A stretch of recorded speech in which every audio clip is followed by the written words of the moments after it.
In this month's issue of Motovision, we've got more action from around the world. We start at the Italian 500 GP before moving to Valkenswaard for the 250s, where the top four championship contenders battle for supremacy. Then it's to the 125s in France, before heading back to the 250s in Italy for the best action of the season so far, as Tortelli and Everts battle it out. The 125s struggle to fight for victory through the Spanish mud, before going to the 500s where Smets stretches his lead.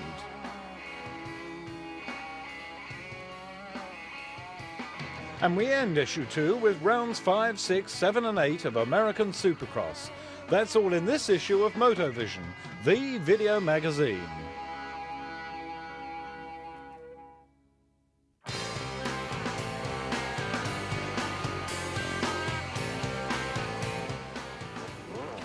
Welcome to the Italian 500 GP, held this year at Castellani di Lago. Mr. Bartolini, Kurt Nicoll, just about to go down onto the gate. Daryl King having a last look before he wheels his bike onto the gate. And the man they all have to beat on the Husaberg, Joel Smets. Down to the line yet again. Joel Smets goes down. Trampas Parker, a man that's looking to find form this year. He'll pick up his position on the line. And we'll go across to the start of round 1. The gate is about to drop. Who is going to come out of the gate? The mighty 500s. The 4-strokes, of course, are mixed in amongst them this year with some wonderful new machinery. Some very, very quick 360 KTMs as well. So the man out front right at the beginning of the Italian Grand Prix is Eckenbach on the Kawasaki, looking almost unstoppable. The mighty Husaberg with Joel Smets behind him. And then in third spot, Daryl King. But they must surely know that they have got some very, very good riders behind them. They've got the current world champion, Shane King, in there. Trampas Parker on number 22. But it's still all about this man. That's number 10, Eckenbach. Behind him is Smets. Behind him is number 5. That's Daryl King. Then number 91, that's Kurt Nicoll, the rider from the UK on the Skymasters KTM. And he'll be wanting to get up on the podium today. There's some new 500s out this year. Number 1, we've seen Shane King going through as well. Number 72 in the frame, that's Bartolini on the all-new YZM 400 from Yamaha. That's the revolutionary new 4-stroke. We have a new leader. Daryl King has gone to the front. Smets has gone to second. Then it's Kurt Nicoll on the Skymasters KTM. And then behind him, that's Eckenbach. And then number 72, Bartolini. So Bartolini now charging away after Eckenbach. That's the revolutionary new Yamaha. And he is right on the tail of Eckenbach. 2-stroke versus 4-stroke. Bartolini been in scintillating form so far this year. Early season testing, and there he goes. Bartolini has made a wonderful move. He has really got it going, but it's all about Daryl King at the moment. But he's got them now chasing wide open. Bartolini wants to get up there with him as well. Bartolini has done a lot of work this afternoon. Kurt Nicoll there on the Skymasters 360 KTM. Bartolini now wanting to get onto his tail. And of course, Eckenbach has got to get back into the race. And the reigning world champion, Shane King, doesn't want those front runners to get away. Up and over he goes. Bartolini flying the machine at the moment. The local Italians just love this. He is right on the tail now of Kurt Nicoll. Look at him fly the machine. Takes a mighty big handful. He'll go inside. Kurt Nicoll goes to the outside. The crowd go to their feet. Yamaha proving to be just unstoppable. Look at the enthusiasm of the local crowd. He's now onto the tail of Daryl King. Joel Smets is there as well. Well, this new Yamaha is certainly looking sensational, and it's not over yet. It really isn't. You can see the lime green, the lime yellow machine. That's Joel Smets. Smets and Bartolini, what a show they're putting on for the crowd. That's number 72. That's the big Yamaha. Behind him now, Daryl King. Then comes Joel Smets. Smets on the Husaberg, a very, very quick rider. Then the UK rider, Kurt Nicoll, number 91, and the current world champion, Shane King. Eckenbach has fallen back now quite a long way. So he has dropped down the field. Then number 22, that's Trampus Parker. He's got some more work to do. Right at the end of the race, Bartolini is looking for the checkered flag. Bartolini is looking for the Italian flag. Up and over he goes. He's done enough. Bartolini takes the checkered. Smets will go for second. And third is going to be number 1, the reigning world champion, Shane King. Behind him is going to be Daryl King on number 5. Then behind him must be Kurt Nicoll. That's the way it is. And that's the way they're going to finish. Joel Smets just explaining to a bystander what happened at the back of the circuit. You go up, you go round, and you get on the track for the next heat. 15-second board is up and running. The gate will drop, and away they go. 500 Italian Grand Prix. Out of the gate they come very, very quickly. There's, oh, what a pile of bikes in the corner. That's not good. A lot of riders have gone down. Now we're going to have a mix-up. We really are. But out of the corner first is Shane King. Bike number 1, he has got clear. Bartolini has got clear. Smets, Trampus Parker, they're all out of the accident at the moment. And we'll certainly have to pick up and see just who was involved in the first corner fracas. But it looks to me as if number 1, Shane King, has got clear of the rest of the riders. There he is, absolutely on his own, on the big 360 KTM. Wonderful machine, proving very, very popular this year. And again, number 72, Bartolini, is back in heat number 2. He is on the very, very expensive, almost one-off YZM 400 Yamaha, and he's chasing the 360 KTM of Shane King. That is a world champion in front of him. That is Bartolini on almost a prototype development machine, but there'll be a long order book waiting for those bikes in 1998. Honda reported to be bringing one out as well, and I'm sure Kawasaki will follow very, very quickly. And it's wonderful to see 4 strokes back on the park. Trampus Parker getting it all together. He has got the mighty Husaberg behind him. That was Joel Smets. And they've all got this man to catch, the ever smooth Shane King at the Italian Grand Prix. Different riding style all together on a 4-stroke. The new riders have said it's taken the time to get adjusted to the machine. The power comes on in a completely different way. Very different to riding a 2-stroke. And this is Joel Smets on the Husaberg, having a run now with Trampus Parker, the American rider. Husaberg's been around for a long, long time, as has, of course, the man that's riding it, Joel Smets. We saw him in the UK recently at Hawkston Park, and he really can put the power down very, very quickly. So he'll be looking to pick up some points this afternoon.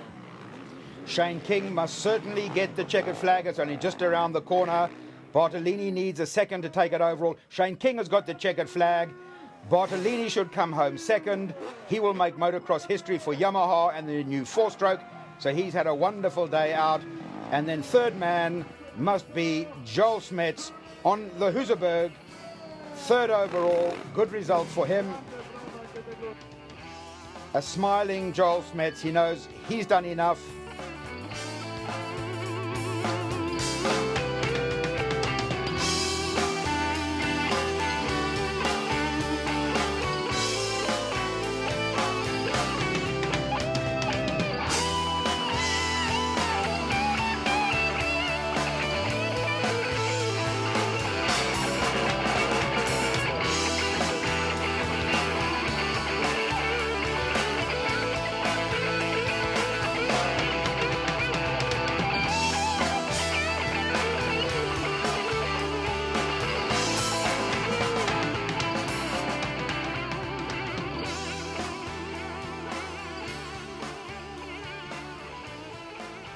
Welcome to Valkenswaard and the 250 GP. We were down at the Kawasaki motorhome to talk to the 2 Kawasaki Works riders. You have fully recovered from the injury? Oh yes. From Spain? Now the injury is almost finished. I make some exam, some ecography, and still okay. And the ligaments are right now. Just I have to check again in 3 weeks, and it will be normally okay. So I have the authorization from the doctor to ride today, so it's okay for me, and I don't have pain, so So you have no pain? no, and pain is over now, so it's okay. We then spoke with reigning world champion Stefan Everts, who told us about the circuit. The track today is very different from Valkenswaard from before. It's much harder. Yeah, track is different. If you compare like 5 years ago, track is getting very hard, and I think it's because they only use it once a year, and after the race they make it flat, they grade the track, and it's laying there for 1 year, and it's raining, you have the wind, the sunshine, and that makes it hard. So track is changed, yeah. But nevertheless, you must be very confident about today's race. Yeah, I have a lot of confidence. You know, this morning the practice went very smooth, and I'm very relaxed, and I just can't wait to race. From there we went on to have a few words with Talon Voland, the man that switched from Kawasaki to Yamaha. We got the awful funny feeling that you're really enjoying your racing at the moment and you're riding the bike. Yeah, you know, I feel really strong, and had a great race in Spain and Portugal. I ended up second overall, but I'm just not satisfied with the ride there, so I had a lot of desire for this race, and I came up to my apartment a couple of weeks ago, and I've just trained really hard in the sand, and I feel that my condition is very good, and I think that's going to be a very important factor today in the race because the track is quite bumpy. So I go for the win. I need to try to take some points from Stefan if I can. You know, I think that he'll be. There's some fast riders here, Tortelli and Beverts, but in the end, I think Stefan would be the guy to beat because every year he always is here on this track. So my goal is to beat him. But watching you out the back on a real gnarly section, you're just giving it loads of stick, and you just look as if you're ready for the race. Yeah, like I said, I was a little bit mentally down for Portugal, and I don't want to let that happen again. So I came out yesterday wide open, and I'm going to hold it on all the way to the end of the last moto. I feel my condition is 100%, so I don't have to go out there and worry that I'm going to get tired. So I'll just go out there and I go fast and the lines come to me. Well, they say the start is everything. That's the foot of Mcgrath. Johnson Suzuki, very popular Belgian rider. He's lined up alongside Sebastian Tortelli, the little Frenchman, and then just putting it on the back wheel to show what it's all about. Mcgrath, the crowd love him in Europe, and he's going to have a ding-dong battle with the youngster this afternoon. Well, the last man to come to his gate, the American Mike Brown. He's been very quick so far this year. They should all be on the gate right now. The board is up, the clock is running. Mike Brown has got a problem. Bike number 75, Mike Brown from Tennessee, goes back off the line, presumably with an electrical problem, heads down, eyes up, the gate's about to drop. The Grand Prix is underway, and who is it going to be? Who can pass 39 riders on the start straight? Well, we know it's a Kawasaki, but that's about all we know. Then running across the track, we've got Linford Christie. He's on his way. Who's he got to help? He's got to sort out number 75, Mike Brown. Mike Brown has got a problem, but the man up front does not have a problem. That's Sebastian Tortelli, the schoolboy wonder of the year. He is away and running. They said, could he do it? And he's showing that he can. But Talon Voland, the American rider, is right there as well. And he is going to have to work very, very hard to stay ahead of some seasoned riders. And Talon Voland has been around a long, long time. We're looking to see who else is going to run at the same place as him. Stefan Everts must surely be there in the pack as well. He will have a lot to show. But right now is Tortelli and Voland. Voland on the Chesterfield Yamaha, and Tortelli on the Oxbow Kawasaki. There is Everts. He comes into the frame now. There's Mcgrath on the Johnson Suzuki. And then nearly Pedro Tractor on his head. Never mind anything else. But that's the rider that they're all chasing, and chasing is Talon Voland. Two brothers that have been in motocross a long, long time. Current world champion, riding under his own sponsorship just at the moment. That's Stefan Everts. Tractor on the gas. Jockey Carlson coming through as well. Then number 7 coming into the frame. That's Pitbyra looking as strong as ever. But really, can this youngster keep it all together? Has he got the concentration power? Has he got the riding ability to put them all together? He's certainly got the speed. Whether he can string a couple of motos together, nobody yet knows. But he's certainly going in the right direction. At the end of the year, who's it going to be? Voland looking strong. Voland knows he's got to keep on the podium. Stefan Everts, a man that rides with a lot of intelligence. He knows that you've just got to keep banking points weekend after weekend. Stefan Everts very, very seldom gets out of shape. He had a long run in last year with Mani Bafutz. Mani Bafutz looking good. Suzuki looking very strong for 1997. Chesterfield Yamaha, the new Yamahas looking incredibly quick all over the world. But at the moment, and the checkered flag is not that far away, it's still about the 125 world champion. The young teenager moved up to the 250 class, took on the rest of the world, and of course the big question is, can he keep it together? Has he got the head power to do it? He's got to beat this man, Stefan Everts. 22 or 23 Grand Prix under his belt already, right on the record of his famous father, and he knows that he's just got to do it every weekend, and he could be the world champion yet again. Talon Voland getting some pit instructions from his American team. All the hooters for Stefan Everts, a very, very popular world champion from last year and the year before that. Mani Bafutz, they certainly had a lot of run-ins during the year, but it was Everts that came out on top. Only a couple of points separated them at the end of the season. Well, he must be wondering if he can get back onto the podium again.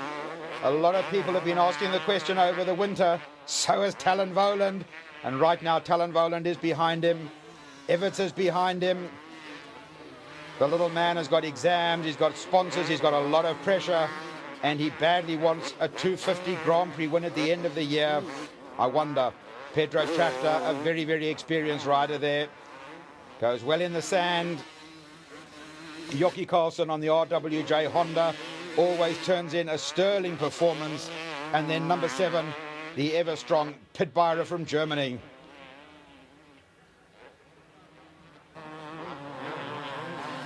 Up and over and in the sand, he knows that the checkered flag is just around the corner. Tortelli has done enough. Voland is being told by his pits to get on the charge. It's almost over. I don't think Everts has got enough time left. The only thing with Everts is he's got the rest of the season. Jockey Carlson now putting in a very, very good charge, but Pitbeirer throws it away. Not like him to drop it. Pitbeirer, a very, very strong rider. One of the top German entries. That's the man. He's done enough. I'm quite sure he has, as hard as they'll be charging. Everts has moved up to second. It's not over yet. Voland goes back to third. Then it looks like Mani Bafutz.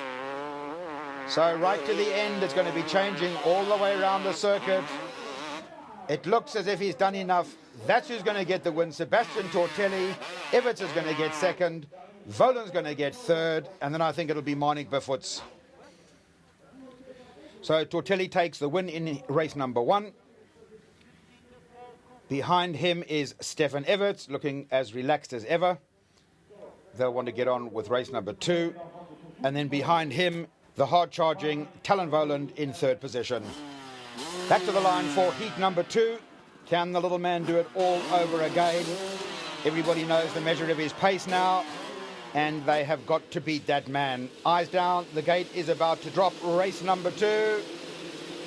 The gate goes down, away they go. Bolly got an excellent start. We'll have a look into the first corner. Kawasaki comes into the corner first. Well, it's Frederick Bolly. Frederick Bolly goes through, certainly first into that corner. This time Tortelli's right on the outside. Tortelli has gone farming.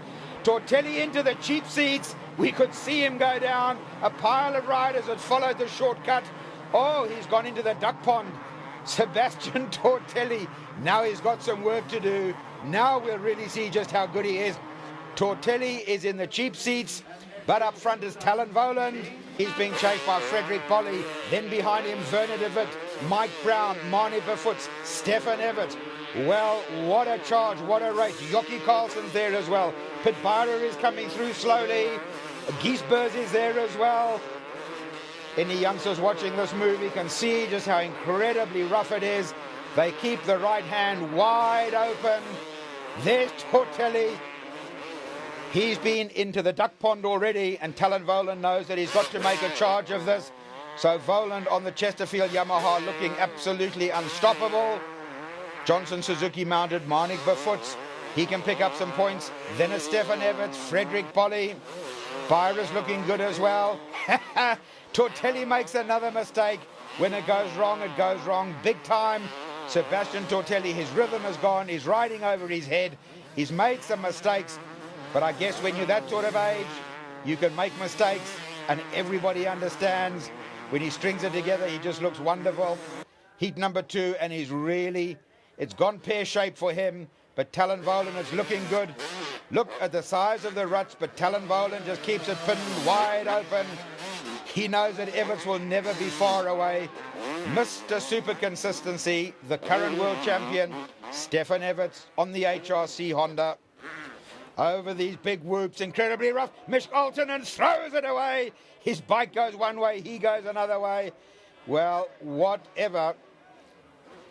Nearly gets T-boned by Mike Brown. Somebody rides right over the front of his KTM. What can you do? If you lie down in the circuit, you're going to get run over. So Tortelli picks up 1 place, but he's got so much work to do now. He looked sensational earlier on, but the man that's looking good at the moment is all Talon Voland. Really nice to see Werner de Wit back on the pace. The track, not really a sandy, loamy track. It's fairly sandy, but ruts are developing. Some interesting lines. You've got to keep on top of this stuff. If you slow down, you're going to get into a terrible tank slapper. They are all chasing Talon Voland at the moment. Stefan Everts slowly working his way through. Well, we have a new leader. Werner de Wit on the Suzuki has gone to the front. Voland has gone to second. Then we're looking to see exactly where Stefan Everts is. Jockey Carlson, RWJ, Silkeline Honda. Very, very popular rider as well. There comes Tortelli, really getting so out of shape at the moment. And Jackie Vimon explains to us. Jackie, is there any possibility you can tell us why Sebastian slowed up at the moment? The problem is he didn't ride so much after this injury. So I think there is a lot of energy on the first heat, and he crashed on the second heat on the start. Maybe it's difficult. The track is coming very rough now. So maybe after 2 weeks stop, maybe just energy's problem. Well, back at race circuit, Marnik Befoots has gone through to the front. He's looking very, very quick at the moment. Stefan Everts is still charging, but he's a long way down the field. Werner de Wit has dropped back a few places as well. So he must have made a mistake that we didn't see. So he will want to come back into the frame. Now Tortelli chases Tractor, but he's got out of shape. Tortelli hit the rut, went up onto the back wheel, hung on the cable, and he won't be happy about that. Threw it away. Let's have another look and see exactly what happened.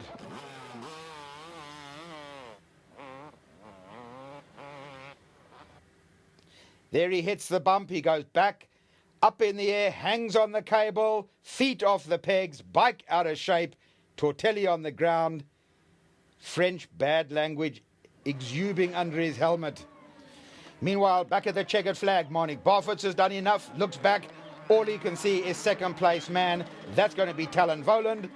And then third man must surely be the reigning world champion, number 1 for Honda, Stefan Everts. There he is. A third in Heat 2. Up on the podium, number 1 place goes to Marnik Befoots.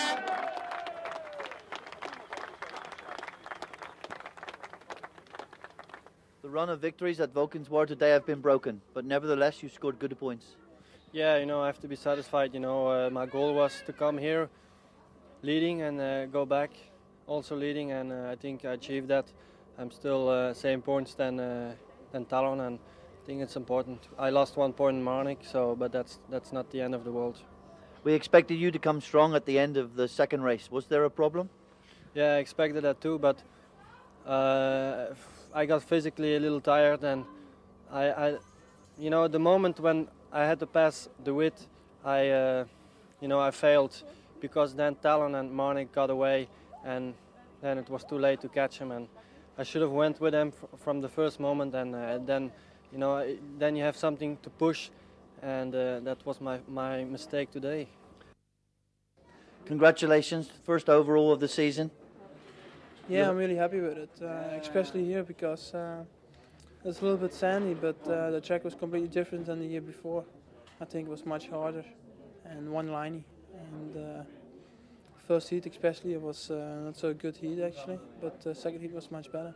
The first heat, did you crash?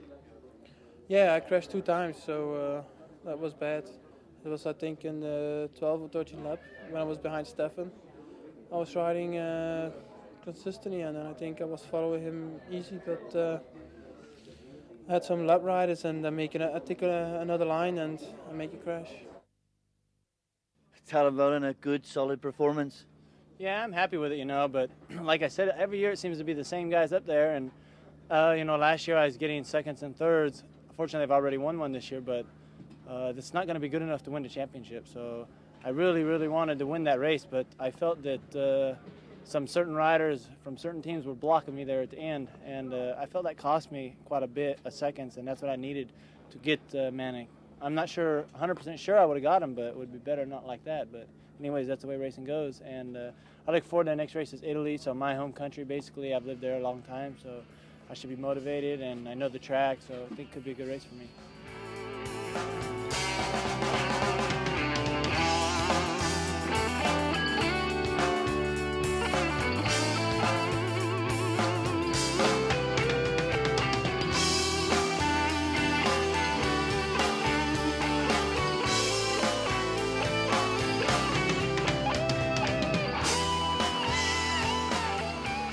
From there we move on to Pernay in France and the 125 GP.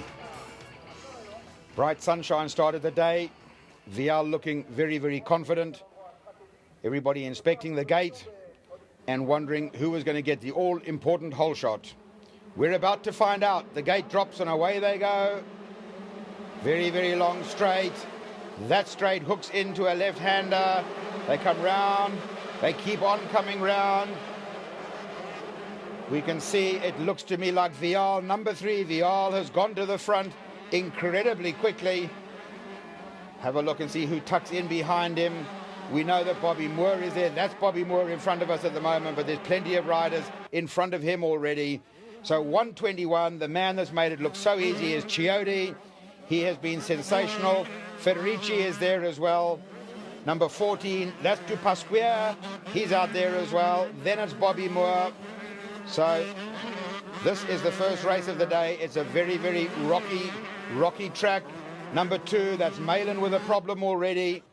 The rider from the UK, Paul Malin, having a problem early in the day. Coming down this very, very slippery section. Number 4, that is Sagai. And then we go back to Vial. Somebody just parked on the mountain there. Not happy to continue. So where is the race going to come from? Chiodi, Federici. Carl Nunn looking good at the moment as well, another British rider, but that's the man, number 72. That's Jamie Dobb with a problem. That's unfortunate. He's had a couple of really good rides earlier in the season. 121, that's the man in front at the present time. Chiodi is leading the race. Federici, he wants to get a little closer as well. Number 4, Sagai is still there. Sagai looking very, very strong. Bobby Moore looking okay. But I don't know who is going to challenge this man, Chiodi, for the 1997 World Championship. Federici, easy to identify. Another lime green bike, always the colour of Joel Smetzer's bike. And then number 4 comes through. That is still Sagai. He's keeping it all together. Bobby Moore back on the gas.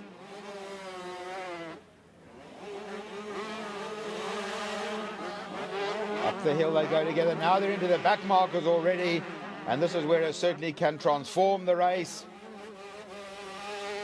21, that's Carl Nunn, the British rider from up at Mildenhall.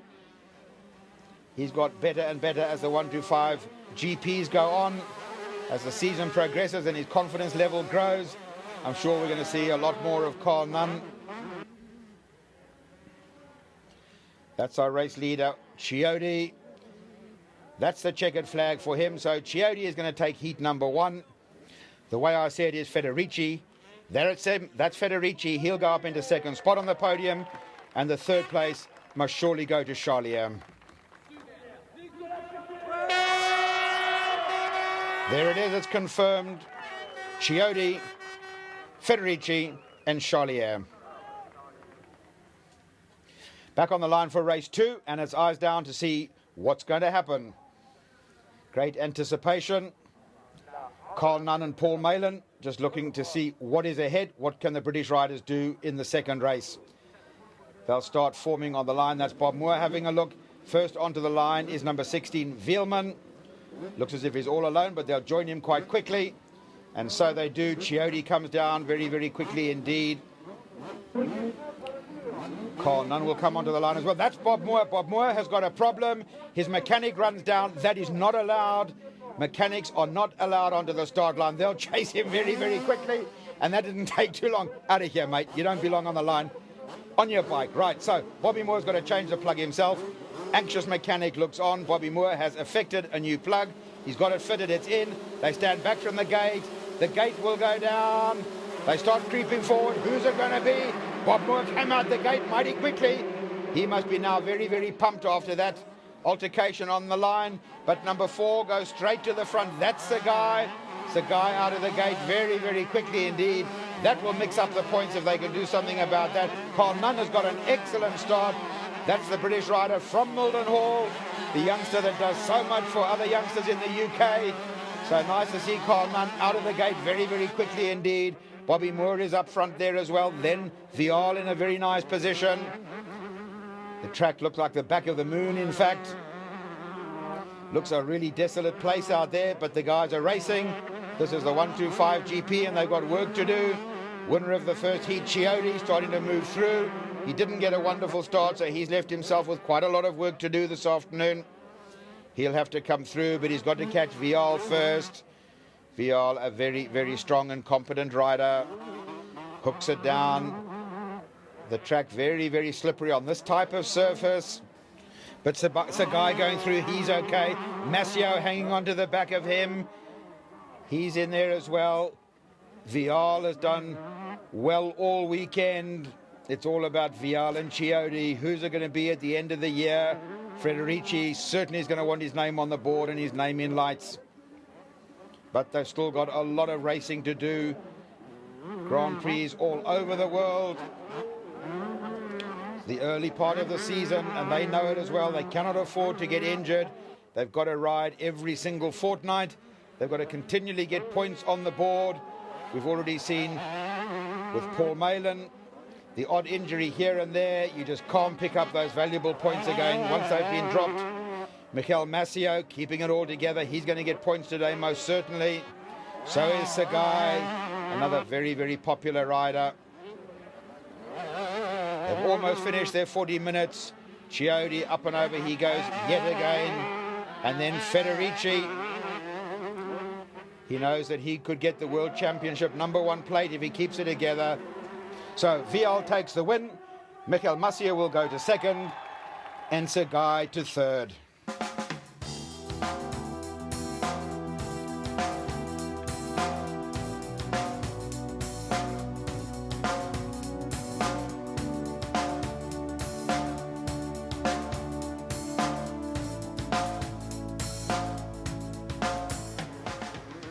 And so on to Cingoli in Italy and round 4 of the 250 GP.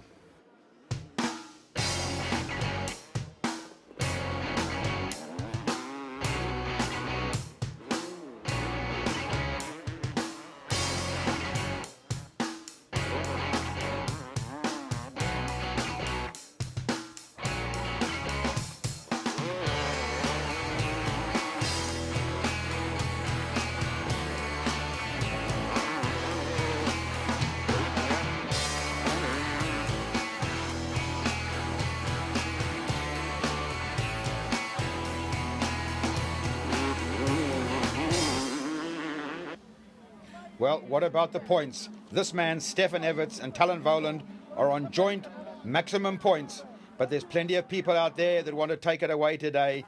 Stefan Everts preparing himself the best gate possible. He'll want to get out of there very quickly, and alongside him is Sebastian Tortelli. the new hat as well. And then, who else have we got down there? Mani Befoots is there. That's the Yamaha rider, Talon Voland. Chesterfield Yamaha. He goes down to the gate as well. But they all know by now that there's a new kid on the block. Oxbow Kawasaki mounted. The 125 present world champion. He'll line up right alongside them. So he's in some heavy company. Eyes down, the gate drops, out they come. This is the Reaper charge, away they go. Tortelli has gone to the front, I'm sure. Kawasaki gets the whole shot. Tortelli has just gone away right at the beginning of this race. This must be quite extraordinary for the likes of Stefan Everts, Jocke Karlsson, and all the experienced riders from all over the world. They've seen a new kid on the block. He's moved up from 125s, and right now he is setting the pace. Well, this is the young gun. Can he keep it up all through the year? Has he got the ability to concentrate for race after race? Of course, he suffers the problem that he might well get hurt during the season. He's going at a pace that is absolutely cracking. Stefan Everts and Voland and Mike Brown, experienced riders, they'll settle down and they'll just get the pace. They'll bank the points weekend after weekend, and they'll let the young Turk just have his head. Sets cracking time in qualifying.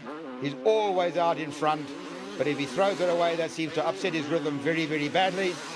And this is the mob that's going to charge after him today. Jocke Karlsson, RWJ, Silkeline Honda riding out of Britain, Stefan Everts riding out of Belgium. That's the young Frenchman yet again. The pressure of exams, the pressure of world champions behind him, and the pressure of Kawasaki as his sponsor, expecting huge results, and of course he can deliver the goods. Talon Voland, now living in Italy. Talon and his brother Tyson been riding out of America for a long time. Very popular riders. Up and over he goes, yet another lap completed. So right now it's Tortelli up front, Tractor is in the frame. Stefan Everts trying to get up there with him as well. Whoa, and throws it away. Talon Voland, that was a big one. I think he's just working on adrenaline right now, and that's adrenaline picking up the machine. Talon Voland went down mighty hard. Well, when he wakes up tomorrow morning, he'll know he's been in a huge accident. That really threw him down. Look at the position, look at what it's done to the bike. The handlebars completely upside down. I don't know if we're going to see Talon Voland again later in the day. So Stefan Everts, he keeps it together. Mr. Consistency, there we see the Voland accident all over again. Onto the front, onto the back. Not a good one, and I really hope that that doesn't sideline Talon Voland. He's on the joint leaderboard with Stefan Everts, and he'll be mighty disappointed if he's got to miss a couple of races. Not good at all. Well, a faultless ride so far. Tortelli is just putting him in lap after lap. Number 4 goes up behind him now. That's Yves de Maria, also been racing 125s and 250s for a long time. Jocke Karlsson, another very capable rider. Pitbyr is in there as well. Certainly they've got the quality. Number 22, that must be Eastwood. If Eastwood can just get his starts right as the season progresses, we'll see a lot more of him. Then it's Bolly and Mike Brown. Yves de Maria, so far so good. Yves de Maria, very positive and very strong rider, been plagued with accidents in the last 3 or 4 years. And then Stefan Everts, knowing that he's got a job of work to do. Number 7 is the German rider, that's Pitbyr. And then down the hill, yet again, Mani Befoots on the Johnson Suzuki. Nice to see Eastwood so well up with the race leaders. We've said it time and time again. He's got the strength, he's got the ability. If he could just get out of the gate a little quicker and not leave himself quite so much work to do, Mark Eastwood, I'm sure, would be up there on the podium, and that would be good for British motocross and for GP riding. Mark Eastwood. So back to Stefan Everts up front. He knows what it's all about. He's got Tortelli in front of him, but he knows he wants to get on the podium every single weekend. There's nothing he can do about the young Tortelli. He is just so incredibly quick. Whether he's going to be consistent, of course, none of us know. Stefan Everts not prepared to ride over his head. Now we've got Jocke Karlsson coming under pressure. Pit Byra wants to come back. There's a back marker. RWJ Silkeleen Honda versus Pit Byra. That's the number one rider in the RWJ team. But we're back, and it's the checkered flag. He nods his head very, very quickly. De Maria was on a charge. Tortelli has taken it. De Maria, I think, is going to get second. Everts will get third. What a great win for the young Frenchman. There he is on the podium. Again, thanks to Jan de Groot and JHK, Yves de Maria in second spot, and Stefan Everts in third. Right, a quick wash and polish for Frederick Bolly. A blank for number 3 in the Parc Fermé. Volan has gone missing with a broken shoulder blade, and that's very, very sad. So, back down onto the gate for race number 2. Who's going to be out this time? It surely has to be the chance for this man, Marnik Befuts. It must be his turn this afternoon. The rain has started to come down. The gate is ready. The riders are ready. The 15-second board is up and running. Who is it going to be for the second round? Heat number 2. Mike Brown gets a good start, but he always does. Can Eastwood get out of the gate quickly? There's Mike Brown, the Tennessee rider. He really has some very, very strong rides and then makes some terrible mistakes and blows it all. So this time Tortelli considerably further back than previous races, so he has got plenty of work to do this time, and perhaps that's going to make him have to fight for it all. Mike Brown came out of the gate. He was up front. Let's see what he can do at the end of round 1. Tennessee rider, Mike Brown still in front. He's won a couple of races early in the season. Stefan Everts up into third, Bolly into fourth. Well, this is certainly going to mix up the point very, very substantially. 24, Tortelli is coming through, but not, I don't think, quickly enough. He's going to have to work through the entire pack this afternoon. Marnik Befuts is further back than I expected him to be as well. So Befuts normally tied onto the back of Everts, and that's Tortelli just throwing his goggles away. Says, I can't be doing with this lot. Not a good thing to have to throw goggles away early in a race. So he's going to have to ride almost blind. That must be Volan's mechanics out there, the Chesterfield men. Frederick Bolly's in there. That was the mechanic for Mike Brown. Mike Brown really having a very, very good second heat. They haven't even got time to get the pit boards out. The men are on a charge. Number 7, that's Pit Byra. He's happy to knock handlebars with anybody in the world. And he goes through, picking up a place as he does so. So all of a sudden, Pit Byra looking very, very good as well. Marnie Befuts hanging his foot out. He's got work to do. That's Yves de Maria. He's on a bit of a charge as well. Wants to get the power down very, very quickly. He knows that he's got the world champion, but not Sebastian Tortelli. That's the 125 world champion. He's got Stefan Everts behind him. So Bolly has got work to do. Tortelli has now caught up and passed Mike Brown. Mike Brown out of the gate very, very quickly. But the young Frenchman has got on the pace and is now charging, working his way through from 8th position. Now passes Mike Brown. Up the hill he goes. He'll want to get up with Yves de Maria and company. So there's Stefan Everts, just picks away at it weekend after weekend. And when the points are added up, Stefan Everts is always there. That's Tortelli's teammate, Frederick Bolly. Johnson Suzuki mounted, Marnie Befuts finding his own line. And then a charge comes from Stefan Everts. Bike number 1, HRC Honda. He's the man that said he'll make it work this year. A lot of complaints coming from the American riders on Honda, but nothing but praise from Stefan Everts. He says the bike suits him down to the ground. He's going to make it work, and he's going to prove to the world there's nothing wrong with that chassis whatsoever, and he's certainly going about proving them all wrong. Everts has got it right. The rest of them better get it right as well. So Tortelli can see Everts in front of him. He's now got a charge. He'll know from his pit boards that there's not much race time left. Tortelli getting the power down, putting the bike sideways. He can see the Honda in front of him. It's a case of the pupil and the master, and who's going to get it right this afternoon? The little man versus the maestro. That's Tortelli, foot out, get on the gas, get your bum right onto the back of the machine. Flying up the hill, he's prepared to give it every single ounce it's got. And there is onto the tail of DeMaria goes past DeMaria, not too concerned about him at all. Goes on the inside. DeMaria gets in his way just for a second. Tortelli will want to get on quickly. Up and over he goes. That's Everts that he wants, not DeMaria. So Everts will have to get some power onto the ground very, very quickly now. But Tortelli knows that that bike has been prepared by Jan de Groot. He is the tuning wizard of Europe, and he knows he's got the legs to do it. Has he got the riding ability? Two world champions side by side, 250 and 125. The pupil and the master. The master's in front. What can the young Turk do about this? He's got the little Kawasaki absolutely flying. But Stefan Everts says, you ain't coming past me yet. Tortelli has got the cheek of the 18-year-old. He doesn't stand back for anybody. Everts goes to the right-hand side of the circuit. Tortelli comes inside. Everts closes the door yet again. The crowd are on their feet. Look at the way Tortelli jumps that machine. He's prepared to jump anything on the circuit. He's right up there now with Stefan Everts into the corner. They go bump, bump, bumping and banging. But Everts has been pushed by the best in the world. Look at Tortelli. Tortelli comes to the inside. A wonderful move. This is supercross stuff. Tortelli has gone to the front. Everts must wonder what is going on. This is like Dodgem cars at the fun fair.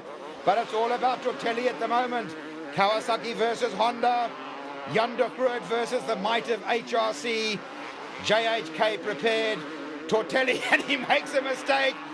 And Everts just picks on that so quickly. You've got to be mighty confident when you jump that close with your partner. Side by side they go over together, still together. Look at the riding of Stefan Everts. Everts absolutely on fire at the moment. Who's it going to be? Everts has done enough. Well, Tortelli has served notice. Tortelli has arrived. And so to the podium. There's Sebastian Tortelli. Now we can see the problem. His stone has caught him on the top of his nose, on the bridge of his nose there. So that must have caused him some pain. He threw his goggles away and hit by a flying stone. You can see that inverted V for victory. And so to the podium.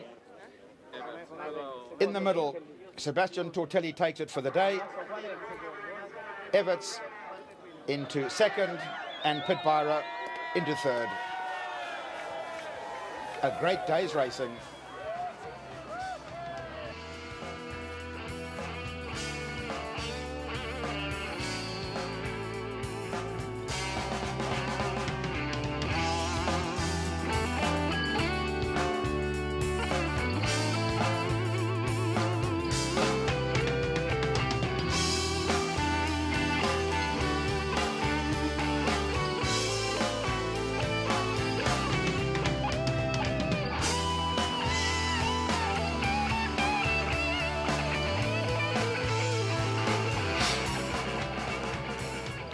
And so on to Balpuig in Spain and the 125 World Championship Motocross. I don't have to tell you about the mud. You can see it for yourself. It's amazing. 500s is one thing, but 125s in the mud, that's another. Down on the line and looking well prepared. Number 100, that's Puzar. Bobby Moore is there. Number 121, that's Chiodi. Pole position. Gonna need more than pole position to get out of that mud, I can tell you. Number 9 goes up alongside him. Then we've got number 12. That's Michael Massio. The gate is going to drop. Who can get out of the mud quickest? This is a whole different starting technique. Who is it going to be? Chiodi and Vial, the men to beat in the 125s. Well, an early start from bike number 19. That's Van Durnen. And the number looks like number 12 is in fact number 121. We know that. That's Chiodi, the man that is proving too hard to beat. Where's Bobby Moore? He should be right up front. Van Durnen is still there. Then number 12 comes into the frame. That's Michael Massio. Then number 3, that's Vial going into the corner. Then Bobby Moore. Bobby Moore now making a charge. Not sure if he's a good mud rider, but certainly he's coming through the field very, very quickly at the moment. And he may just prove us all wrong. The American may well be able to ride in the mud. Well, he's got his day to prove it today. You can hardly pick up the numbers. 121 Chiodi goes through, another lap completed. That's Moore, and in fact Moore is picking up places all the way around the circuit at the moment, looking very, very confident. Number 19, Van Doornen, having a particularly good ride. Up the hill they go yet again. Very, very slippery indeed. They've got to get up that hill. You put it down and you're not going to get restarted, so you can't afford to stop halfway up. Van Doornen back in the picture again. He's keeping it together. Look at the size of the ruts. You could lose a small donkey in there, and they just keep riding 125 machines, screaming their heads off. Mechanics with plenty of clutch repairs to do after today's race. Bobby Moore yet again, another point picked up, another place picked up. And then it's Carl Nunn, bike number 21. That's the Cat Finning rider coming into your picture on the Honda. Very, very popular youngster from the UK, and he's flying the flag well today. Well, the race has progressed. They've done their work. Can you believe it? There's dust coming out of the ruts. There's mud and dust all in the same corner. Chiodi still working away, but it's very, very difficult. Another rider has gone down. We'll have a look and see exactly who that is. Who is it? We can see Cat Jackets. I wonder if it's Carl Nunn. No, there's Carl Nunn. That's the Milton Hall youngster. He's keeping it together. There's a yellow flag being waved. It was number 9 that went down. That's Eric Canalingo, teammate to American rider Bobby Moore. Now we're back with number 19. That's Van Doornen again. He certainly has had a very, very good race here today. But it's all about who's going to get the checkered flag at the end of this mud patch. This looks like the Western Supermare beach race in bad weather conditions. Bobby Moore working his way through. Bobby Moore certainly has got his own lines, speedway style and all. He just hangs it all out. He's gone through another 2 riders. Another rider has gone down. Another rider goes down. Bobby Moore must have gone to the front. Bobby Moore must have certainly gone through to the front. He is now ahead of Chiodi. Out goes the board. So Bobby Moore will know that he's almost done enough. He's been through the rain, he's been through the mud. He's ahead of Chiodi, and that's not easy on a 125. He's ahead of Vial. In fact, he's ahead of the entire field. Popular American Bobby Moore. He's kept it together for long enough. He must be desperately looking for the checkered flag. Most of them have thrown their goggles, their tear-offs and everything else have been hurled into the pit area. Bobby Moore looks back. He knows he's done enough. The checkered flag was there somewhere. Bobby Moore is going to take the win. Very, very popular winner. And Bobby Moore just hosing down his boots before telling us what happened. Bob Moore, it's been a long time since you won a GP race. Yeah, I didn't win one all last year, so it feels good to come here and win a moto, and also winning because I was faster, not because I was lucky or anything. So that makes me feel good, because I got about 6th, 7th place start, and I came through from the back. I waited 10 minutes, and then I started getting a little bit more faster, and it's just important not to make any mistakes, try not to crash. That was the big thing.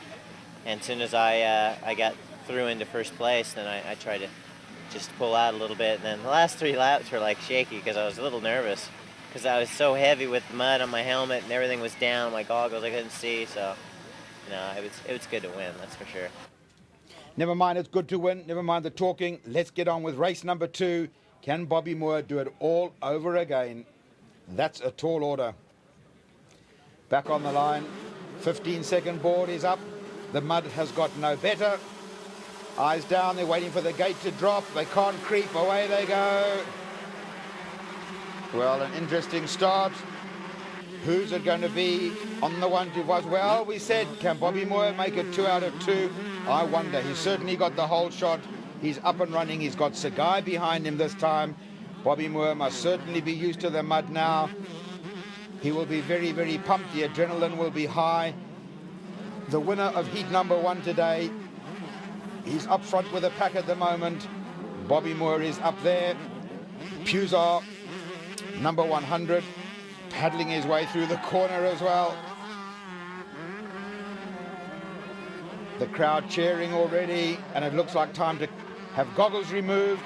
No, he's just doing an adjustment. He's possibly got tear-offs, and he's just pulling the cord to get them to move across the frame of the helmet. So Bobby Moore at the moment, both feet off the pegs. You expect that from 60 riders. You don't expect it from 125 GP riders.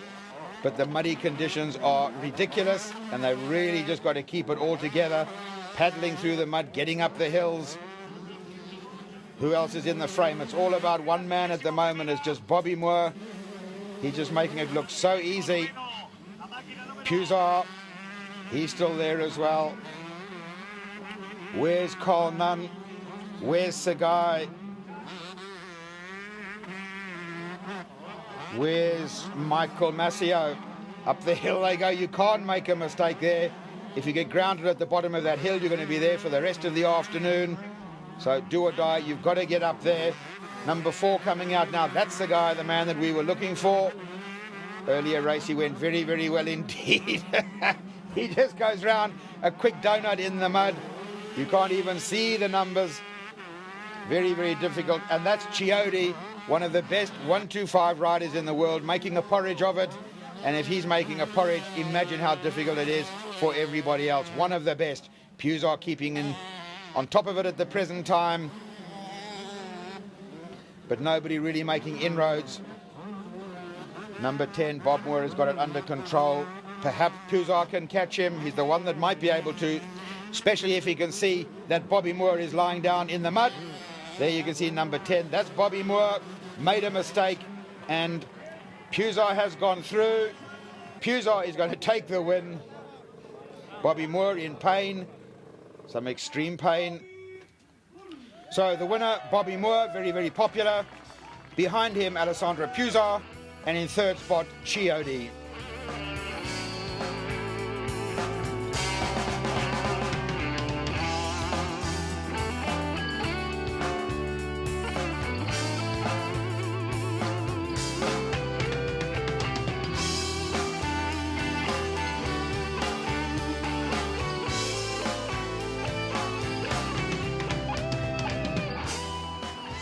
Well, can you believe it, for round 4 in the 500 class in Payerne in Switzerland, even more mud. Trampers Parker was there to inspect the track, and we spoke to him. Not good conditions for racing today. Well, I think it's better for us than it is for y'all. It's a little bit easier to ride than it is to film. What about underfoot though? Is it pretty tough, or you prefer this to dust? Well, you know, I think it's pretty bad, because we had a lot of guys crying last week that it was bad, but at least in Sittendorf you had some traction. Here you don't got any traction, and it's a little bit tougher than it was last week, but it'd be kind of hard to cry about 2 races in a row. Last week was a big disappointment, because it's tracks like that you guys on hard terrain, you need to ride them to stand a chance in the championship. Yeah, for sure. I don't think they should have stopped the race last week after free training, because everybody showed that the track was rideable. It should have been stopped before free training when there was snow on the track. But after we went out there and showed that you could ride the track, it was a bad decision on the part of the Federation. Well, Messrs. Nicoll and Nicoll deciding on what they're going to do for the day, and we spoke with Kurt. A critical race last week to lose out of your calendar? I don't know about that. I mean, it wasn't a good one to lose, obviously, because it's a good track for me. But having said that, I don't think at this stage it can be called critical. We'll see at the end of the year if it's critical or not. And here, the 360, disadvantage or an advantage? No, I think an advantage, genuinely. I think the 500 two-strokes will be good, but to be honest, I don't think the 4-strokes are really sharp in the mud. You know, we've got a nice power, we've got a light bike, and I don't think it's too much of a problem. And you're looking to close up that gap? I think you was a little bit disappointed with your Italian result. Yeah, I was pretty disappointed with Italy. I didn't feel I rode very well, and I rode much better this weekend. If I make good starts, I'm confident that I'll probably win, finish at the top. But obviously the start's going to be very critical here today, and not to make too many mistakes on the first laps. Well, that's a man that won't want too many mistakes. That's Bartolini on the new Yamaha, and then his teammate, that is Johansson on the second of the Yamahas, and then down on the line, parked under his umbrella, Lacquer on bike number 4. Down to the line they go, one at a time. Let's have a look who's going to be first onto the gate. Kurt Nicoll is down there on the Sky Masts, number 91 KTM 360 of Kurt Nicoll. Then we see the Husaberg come to the line, then 72 Bartolini, And then the Kawasaki man, Mr. Eckenbach from Germany, very, very quick rider indeed. So some very, very strong company in the 500s. You can see the sky threatening behind, very, very overcast. Eyes down, the gate is about to drop. Who's going to get there first? Can it be the new 4-stroke Yamaha? No, it can't. It's all about Kawasaki. Looks as if Eckenbach is in a race of his own. Where is the second man? Well, he's a long, long way behind. Eckenbach has gone to the front by a long, long way. Way behind him is Kurt Nicoll. Then it's the Husaberg of Joel Smets. Well, Eckenbach has certainly got this together at the moment. Shane King, he is the reigning world champion. Eckenbach on the Kawasaki. Big, big bike to ride. A 500 is a very, very unusual machine to ride. After the smaller bikes, completely different riding style. And a different riding style as well for Kurt Nicoll. Put it on the ground, big 500 to pick up and get going yet again. So at the moment we've got the halfway mark.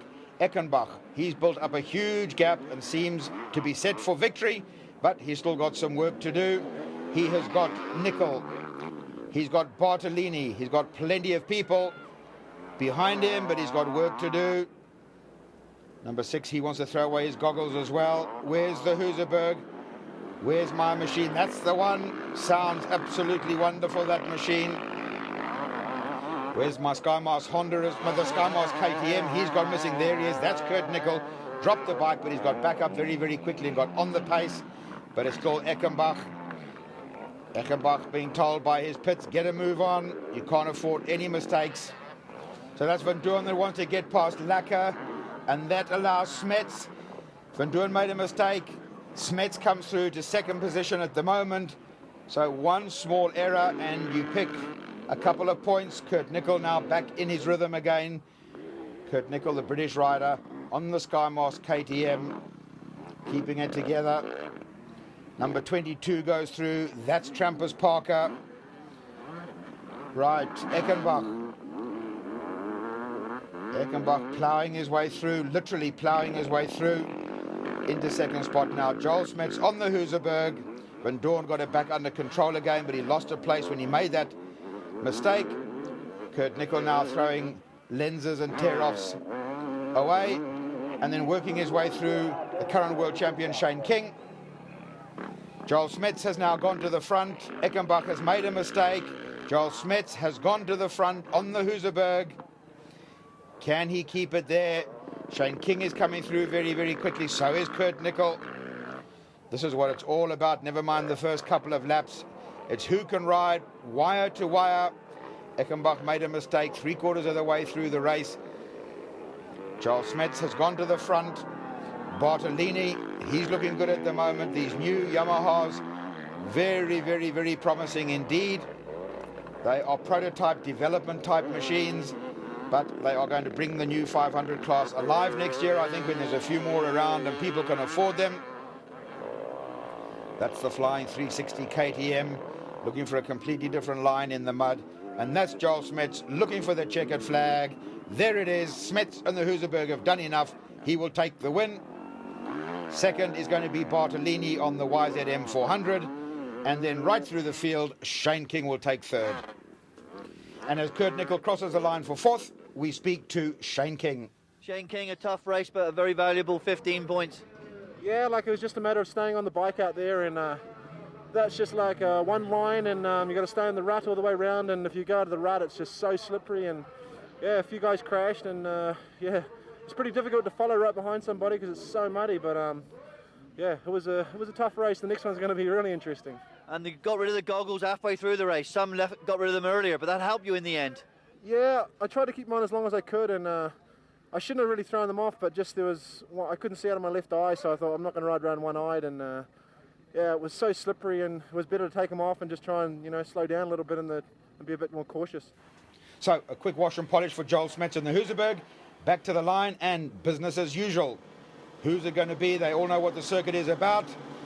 The gate will drop, away they will go. Around a slow left, and that goes into a tightening left-hander, and then up the hill, but never mind the hill. They've all bailed. Oh, look at the mess. We've got Mumbo Jumbo in turn number 1. The man to get clear on the Husaberg is Joel Smets. He's left all his teammates sorting themselves out like pickup sticks on the first corner. Kurt Nicoll, he's got it together. That's nice to see Kurt Nicoll. That's where he belongs. He's ahead of the very popular world champion, Shane King, the New Zealander, who we spoke to earlier in the day. Well, pick up sticks or not, Kurt Nicoll has got work to do, Joel Smets has got work to do, and they're getting on with it very, very quickly. So right now it's King, Smets, all of them up there. They want to get on with the race. The track not really drying out at all. The mud is still as deep all the way around the circuit. And if those are the conditions, well, who has thrown it away? Who has thrown it away? That's number 4. That is Lacquer that's thrown it down. Now he's got to pick the bike up and get going all again. Kurt Nicoll. Oh no, Kurt Nicoll puts his front wheel right in the groove. Joel Smets has run into the back of him. This is like two old ladies in the Tesco parking garage, and he's just bogged down. Kurt Nicoll must be fuming under that helmet. He cannot get that front wheel out of the mud. He was going so well. 2 riders have passed him. A third one's coming up as well. Can he get it going? Well, what a catastrophe for Kurt Nicoll, bogged down there in the mud. It's just not going anywhere. He almost needs to get up and lift the bike out. Meanwhile, Joel Smets, he's doing everything right. He got past Nicoll while Nicoll bogged down. So Joel Smets having a very, very good second heat of the day. Kurt Nicoll up and running again. What a great shame. He just got his front wheel wedged in that V. Couldn't pull it back, couldn't pull it out. And that certainly has cost him at least 4 places. Joel Smets takes the win. Another win for Husaberg. Great, great ride by him. Second overall in race number 2 is going to be Van Doorn. And third will surely go to Rupert Walkner. We then had the opportunity to talk to Kurt Nicoll. Tough way to earn a living. It must be easier ways, mustn't it, really? It's like I was annoyed after the first race because I felt I should have done better. You know, I made a silly mistake at the start and let people by, and then my headband came down. And it was stupid things, but I mean the second race was rubbish. But like you can't even be annoyed about it because at least I got to the finish. Like it was just so bad out there; it was unreal. A big, deep rod out the back. We got pictures of you. That must have took a lot of energy away. It took everything I got. My arms were burning, my legs were burning, just in the effort to try and get it out. I mean, it'll show. I mean, Justin was standing there filming instead of coming to help me, but I mean, we'll forget that. In the end, I had to stop the bike completely. You've obviously got the film, and I had to lift it physically out of the rut and start off again. I mean, it's just so deep, that rut, it just stopped me. And after that, it was just a battle of survival. I mean, I must have crashed another 6 times, and I just get and pick it up and just keep talking to myself to keep going because I mean, it didn't feel like keeping going. It was so bad out there.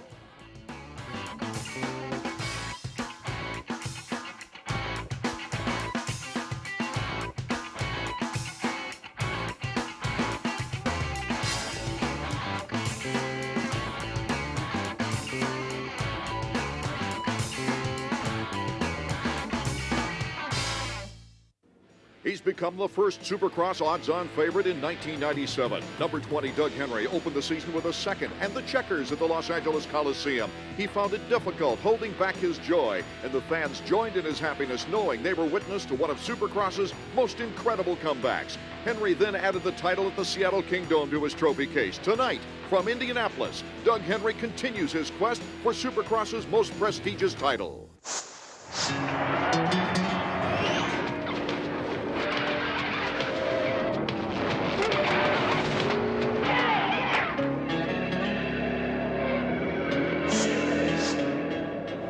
RCA Dome in Indianapolis. It's round 5 of the AMA Ford Bikes Unlimited Supercross Series. Yeah, look at that sign. A Doug Henry fan here in Indianapolis. He's gained a lot of fans coming back from that miraculous surgery. It's get tense time, David. You know, I don't think the riders ever outgrow this feeling. Every one of them, I can tell you how that feels, and it's not good. But as soon as the gate drops, it all changes. I wish my whole career I could have somehow not had that anxiety, but it's always there. Okay, let's see who can get to the 1-900 Pro Race Whole Shot Award of $1,000 first. They are off. Emig with a good start out in front, number 3. Emig Ward, Henry, Mcgrath. Oh, what a battle this could shape up to be, with Huffman, Craig, LaRocco, and Albertine, and Kudrowski behind them. The way the track is right now, it's all dozed clean, so no one's going to make any mistakes until a little bit later in the race. I have a feeling it's going to be a fast pace, and all these guys are going to stay glued together. Uh-oh. Out front, Emig in the mechanics area went a little bit wide right out of this group section here, collected the banners in his rear wheel. There you see him. That's going to mess up his rear brake. We've got a four-group front out front with Emig, Ward, Henry, and Mcgrath, and a group of four coming up behind. Look at the move now. Henry's trying to make a move on Larry Ward. He has the speed to cross the finish line jump in front of Ward. So now, will he put the preheat on Emig? I do believe so, guys. Well, he's got a clear shot up to Emig. All it took was that little mistake by Ward. Ward's back up to pace. Just that one mistake in those ruts. Right now, look how much distance Doug Henry has made up since he passed Larry Ward. He's right on the rear fender now in certain places on the racetrack to Jeff Emig. Michael Craig is making a move, has just almost passed Larry Ward. Yes, number 15. Michael Craig not only passed Ward, he passed Mcgrath. Michael Craig proving many races ago that he's a very quick rider. Jeremy lost his sync on that lap really bad. We see him getting slower and slower. There might be something wrong there. Now LaRocco's went by. He is spiraled backwards in the pack. He's down to about 8th now. I wonder what's going on. Emig gained a second on Doug Henry on the last lap, so he's definitely inspired. Well, he's pulled away from this battle that we're seeing here with Larry Ward and his teammate, Mike Craig. These guys are having to ride a little bit defensive like Davey was talking about. Now that's allowed Henry to have a little bit breathing room, not worry about those guys, just focus on Jeff Emig. And it's that point in the race where he's got to do something now or it's not going to happen. Mike LaRocco in front of his home state fans, just moving in front of Michael Craig, number 15. And he's going to take on next Larry Ward. He's got the speed. He comes in front of Larry Ward. Mike LaRocco has done a fabulous job. Now can he catch Henry? That's about the fastest I ever saw two guys on the same team get passed by someone else. He went through those guys like right now. With 4 laps remaining, it appears that Emig is going to fight his way back into contention in the points race. Very important race for Emig. I know he rode a very quiet 4th in Seattle, but coming to Indianapolis, first of all, ending Jeremy Mcgrath's winning streak at 4 here, then beating Doug Henry in a straight-up race with a banner in your back wheel. That's a heck of a night. Mike LaRocco just passed Doug Henry as we see number 3, Jeff Emig, out in front of them. Emig's got that whole straightaway right there leading into the loop section. Watch these guys into the corner. It's LaRocco.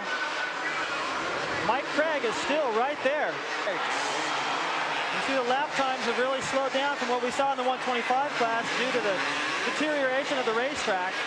Takes that much more energy to ride 250 around here, and Emig is about to put it all together. This is the first time a Honda has not won Indianapolis as Jeff Emig. Number 3, the winner. LaRocco 2nd. Henry 3rd. Craig, his finest performance of the year, in 4th. And Greg Albertine in 5th. With Kudrowski after that. And Larry Ward along with Damon Huffman. And then Jeremy Mcgrath.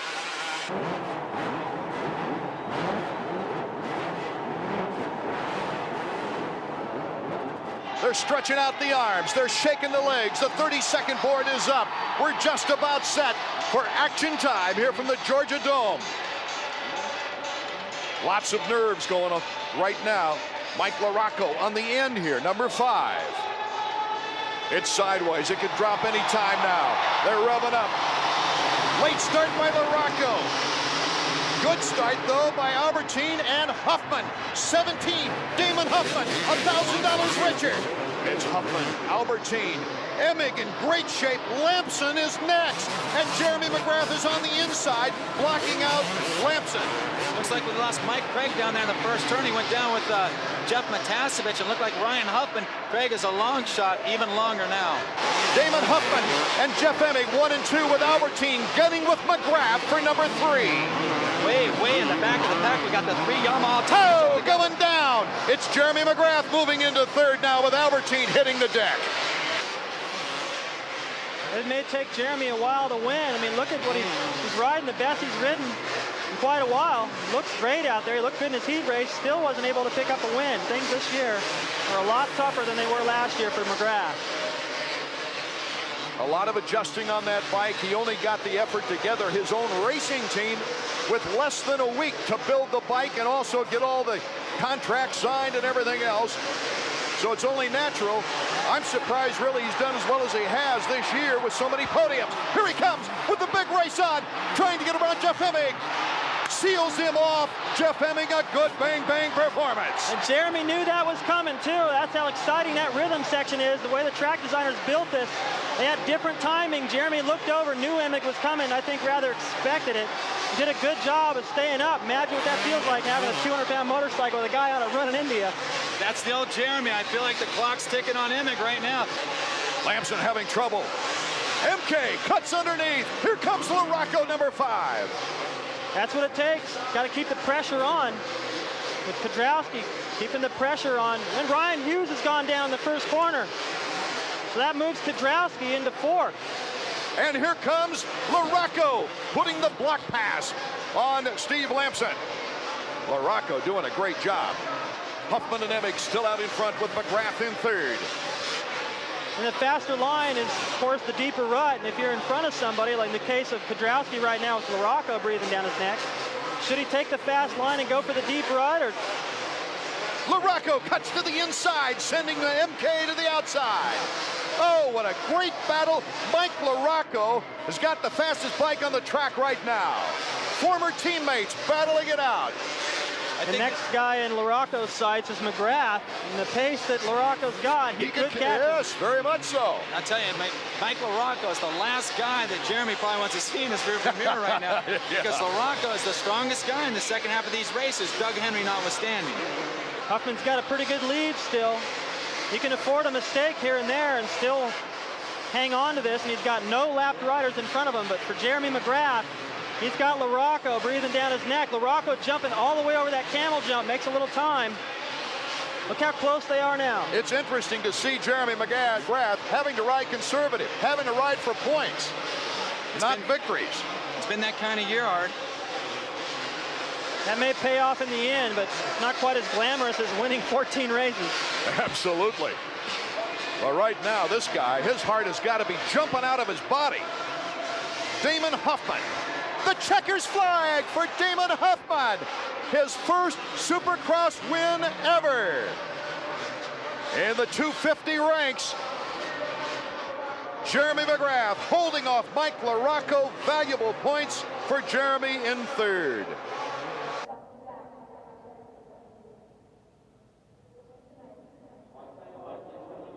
There were only 3 sweeps in the history of Daytona by one brand. And that was by Honda, and you were part of one of them, David Bailey, back in 1983. Bob Hanna, O'Mara, Bailey in 3rd. 78, they had a sweep. And in 1990, Stanton with John Michelle Bale and Mike Kudrowski, who unfortunately is not racing here because of an injury. The board is sideways. That means, and the gate drop. Emig, number 3. Number 11, Ezra Lusk. Number 10, Damon Bradshaw, and Henry is to the inside, number 20. Henry making a move into 2nd place right about now, bar to bar down the whoops. I saw Mcgrath get shut up really hard off the start. He's back in about 20th place right now. It's a terrible start for Mcgrath. This is the same thing that happened in the heat race. Henry was looking good early, and then he started to struggle, and Lusk worked his way around. Now the same thing's happened again. Lusk applying the pressure. Oh, we see in our shot, Albertine's got a great battle on Bradshaw, and Albertine moves into 4th place against Bradshaw. As we take a look at the 2 Yamahas in 2nd and 3rd, Lusk is battling with Henry. There's Albertine, number 8. Bradshaw, number 10. Don't count out number 4, Lamson, who was putting the pressure on Emig in their heat race. The whole race, he never let Emig get away. He's just behind this battle. There you see number 4, Lamson, is really putting the pressure on Bradshaw behind these 2. Oh, what a great battle behind Emig. I hate to leave the leader alone, but he's Lusk doing a good job. Looks like Lusk may have just gone down just as they come into that corner. Ezra Lusk having his problems as Henry and Albertine trying to catch up with him. Albertine makes the move. Greg Albertine, who won the first event of the season, and here comes Henry right back. Oh, what great racing. Albie got him back right there. Albie pushed him out, had a good solid line. Albertine in one lap passed both Yamahas and Bradshaw. He's in second. Let's see if he can go after Emmett. Well, it's been a surprise every week. How about Albertine coming back and winning another one here? He certainly looks like he can do it. Mcgrath has made an unbelievable charge. In fact, you talk about riding on the edge. Number one has done it here, Davy Combs. Yeah, that's right. We watched that whole lap. We watched Jeremy Mcgrath, and he's going really hard. He's charging. He's moving up on Henry. He's 7th place right now. Plenty of time left to get a podium spot. I'm telling you, this is maybe what Jeremy needs to get his confidence up. But, David, how many times are we going to have to say that? Well, we've been saying it pretty much every week. That's the worst start Mcgrath's gotten all year. Sometimes that's what it takes to really get you fired up. He's riding so aggressive. Looks like he's riding angry, taking chances. And there's time enough for him to catch Emmett. And don't count out the fact that when Emmett gets into lap riders, he's going to get held up quite a bit. That's going to be the advantage of all the guys behind. Ezra Lust. Boy, it's good to see him stay upright and be so competitive. Not letting Jeremy Mcgrath bother him. Here comes Mcgrath giving the challenge to Lamson. He can't quite make it by. Yeah, that's the thing about Lust, though. Remember, he didn't stay up. He went down once already in this race. So he's making a really nice comeback. And there goes Jeremy right there. Something seems to be wrong with Lamson's game plan here. Maybe he's getting tired, too. The effects of the cold, again. Hate to use that so many times, but a lot of guys down there are sick. Picking up valuable time on Ezra Lust, but can he get around that lapper? You saw 371 is Thomas. Yeah, I'm sorry. And also, you saw one of the guys he lapped was Damon Bradshaw. Looks like he's going to call an afternoon early. Bradshaw in 13th, Henry in 10th. Here's the battle low, 1 versus 11. Jeremy Mcgrath looks to the side as he makes the pass, and the fans are cheering loudly for him. Great ride for Jeremy as well. Emmett searching for a smooth line. Almost went out there and collected those banners again. Remember what happened? This was Indianapolis, where he had banners in his wheel the entire race. He's getting ready now for the white flag. It is waving as Jeff Emmett comes across the finish line job. Well, that is a great feeling, especially when you turn around and look and see that you got a pretty big gap, which is now starting to shrink. Look at Greg Albertine. He has really picked it up this last lap, last-ditch effort. Well, I'm so impressed with Greg Albertine. And again, didn't mean to jinx when I said that, but maybe I should say that every time, because it seems like when I say he's going to win, he goes down. Yeah. Jeff Emmett, of course, trying to keep a string of sorts alive. He won at Phoenix, was 4th, and then won again, and then came to 2nd place. And now, every other race, Jeff Emmett, the checkered flag. Whole shot again. You're just cashing in all that 1-900 money. Yeah, I would like to thank 900 Pro Race for all that whole shot money. And man, I mean, I can't say enough about my bike and my mechanic Jeremy Albrecht and everybody on the team. They're working real hard for me, and it's really paying off. We're having a great time doing it too. Just yes or no? You want to take that money and sort of buy this real estate permanently here? Well, I said yes or no. I think it'd be a real small spot that I can get here at Daytona Speedway, but I'm more than happy to win here in front of all the crowd and to have my name up on that plaque.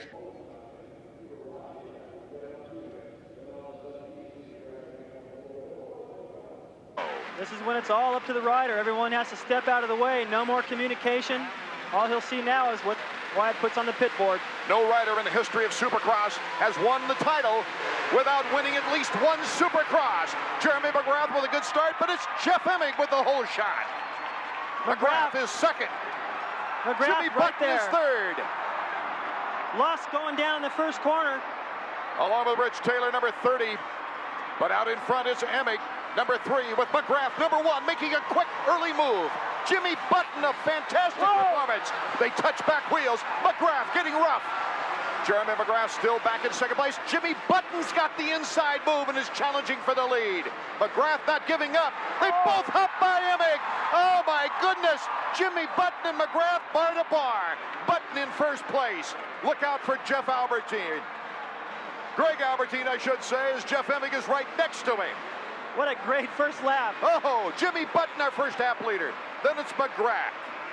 Then, if you can believe it, it's Albertine. And then Jeff Emmett. And Lamson is giving Emmett. Something's wrong with Emmett, I think. Lamson just passed him. Well, Emmett is completely out of sync right now. He got the whole shot, thought, okay, business as usual. And all of a sudden, Mcgrath off the triple. This triple right here tags him right in the rear at that inside. Then guys kept going by, so Emmett's just out of his timing right now. We'll see what he's made of, if he can carve his way back to the front. Jeremy Mcgrath is starting now to pull up on Jimmy Button once again. Jeremy Mcgrath's going to show him a wheel or two here on the inside. Jeremy Mcgrath, his second lead of the Supercross season. That was so smart. He'd been getting close to Button every time. Set him up. Button went wide, and Jeremy just went wide, took the line away.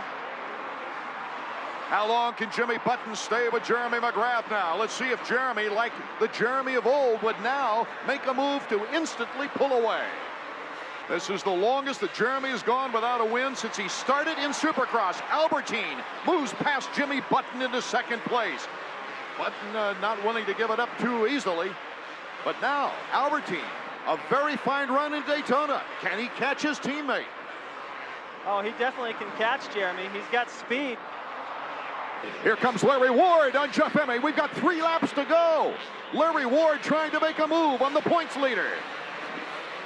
Ward, Honda of Troy, number 6, a great leaping jump, but he can't get the swing and the momentum out of the berm. Well, now Jeff finds himself in the points lead. Here's Henry making a move on Emig. How much pressure that is every week. If he lets these two guys get by him, look at Jeff coming up short on that triple. That's all. Henry! And Emig comes fighting back. A 3-way bike battle. Oh, my goodness. Look at Emig. Comes out of that smelling like a rose. It looked like he was going to get passed by both Henry and Ward. Looks like Henry put a lot of pressure on Ward still. Almost got by. It's a battle for 4th instead of battle for 3rd. Henry getting by Ward. Emig in 4th behind Button. That'll be 4 more points if Emig drops these 2 spots that he's going to put in the pocket of Mcgrath. You know, it's just as important for Henry to get out in front of Emig, and he knows it. He's coming off a very sore arm. Henry leaping over Jeff Emig. Emig trying to hop back into the action, bar to bar. They scrape bodies. Emig just will not give up. It looked like that was it. Henry made the move, and look what happened to Henry. He went all the way around Emig. Now he lost both positions. Larry Ward. Here's Emig and Henry. This is where Henry's been able to make his pass. See if he can do it again. Button still in 3rd. Henry flips in there. Emig tries to take his line away. Henry has to hesitate. Bar to bar. Henry pops in front. He's in 4th on Emig. Next target right now will be Jimmy Button. And here's the checkered flag. Jeremy Mcgrath, his 44th career Supercross win, his first of 97. He said it was coming. The last 3 races he felt it. But here tonight, a very, very happy Jeremy Mcgrath. And Albertine, his teammate, hugging Jeremy Mcgrath. Jimmy Button with his best performance of his career. When was the last time you saw all top 3 guys that happy? Usually this the winner's the happy guy, but Albertine's stoked to finish behind his teammate who picks up his first win on a Suzuki, and what a great ride for Button, hanging in there for 3rd. Look at that camaraderie.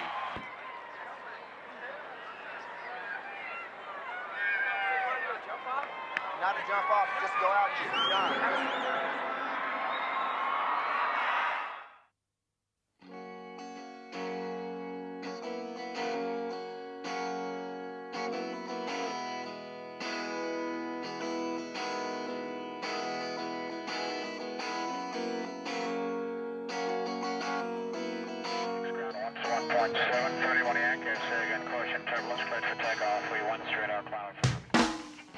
What's this girl said? Take a ride into this century and use your eyes for red social supplies.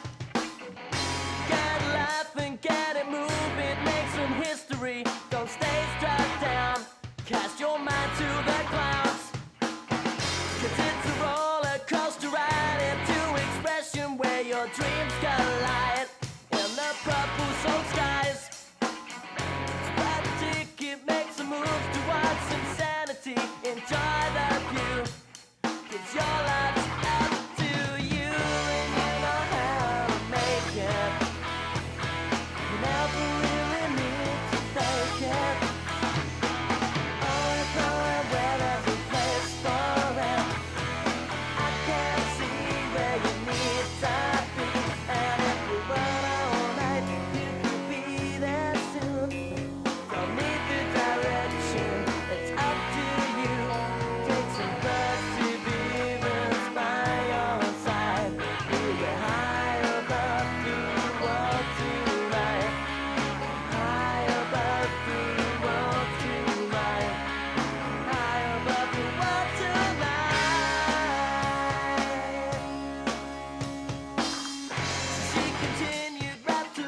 every round of the 97 USA Supercross Championship. 100 minutes of action per round, and it's available from Motovision.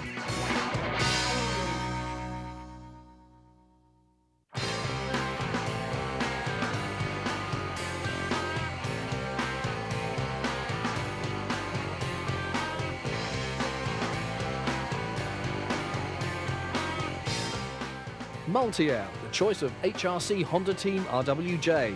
Multi-Air helped Jockey Carlson battle through the dust of Portugal to win. Multi-Air filters.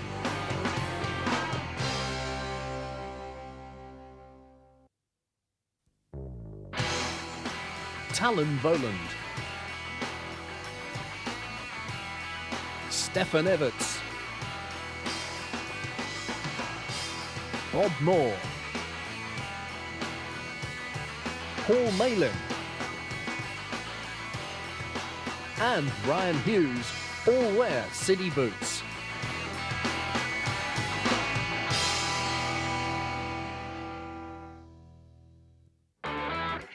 The Graphics Factory bring you decals and seat covers from around the world. Seat, N-Style, FMF, Answer, Technocell, MXA, Works and Rags, as well as team decals from Honda of Troy, JHK Kawasaki, Chesterfield Yamaha, Team Suzuki USA and Team Kawasaki USA, plus many more from around the world. The Graphics Factory, stick with us. Henry to the inside, gets by Larry Ward cleanly. Henry looks strong. Doug Henry wins. And here comes Doug Henry. And what's going to happen to the whoops? Here comes Henry. Henry passes Mcgrath. By the bar, Doug Henry. The checkered flag for Doug Henry. He becomes the first two-time winner of the 1997 season.